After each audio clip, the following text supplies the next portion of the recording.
Here's why I decided to put these cut-in boxes. These are below the swivel arm.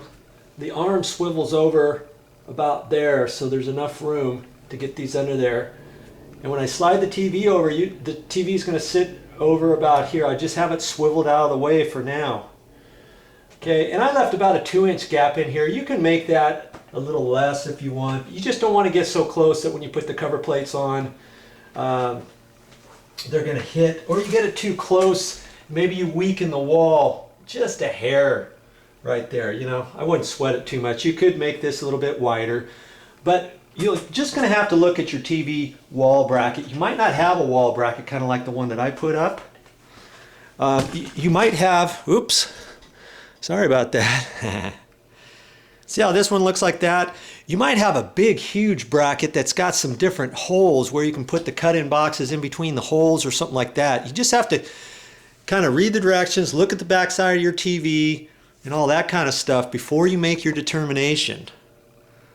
Okay, and I made those nice and level. I got a mark on the first one, decided where to go, and then I ran a level across there. And then I did the sides, and I actually plumbed up one of the sides. So once I got an L, then I measured off of that and transferred my lines. And then I got my gap here and measured out the other one. Ran this across here, marked it, because I didn't want to mark it. I only wanted to mark one at a time, so I didn't get any marks on the wall, you know what I mean? I'm trying to be as careful as I can, because I don't really want to have to do any touch-up paint at the end of this project. The idea is when you get all done, it looks like it was always there before and doesn't look like you did anything. That's the mark of good craftsmanship.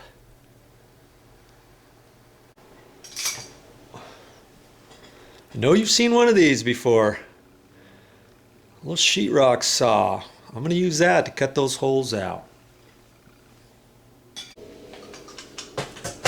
Once you got your holes cut, I want you to check, before you start fishing wires down the wall and all that, just check and make sure that your box fits in there.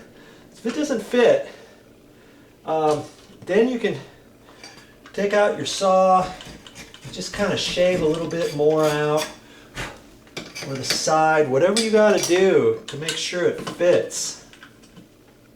Okay? Those fit nice. And I'm glad I used the level, because I've seen some people, they just kind of stand there and they set this up on the wall and they eyeball and then they try to mark the sides and stuff. I don't like to do it that way. This way I get it nice and straight. Now, before I attach this, if the box was slightly crooked, I could shave off the side of the sheetrock a little bit, and I could slide this box around. You know, the bottom over to the far left, the top over to the far right, or vice versa, or whatever, before I clamp it down. You just want to get in the habit of getting your plugs and switches and all that kind of stuff nice and straight. That's kind of one of my pet peeves.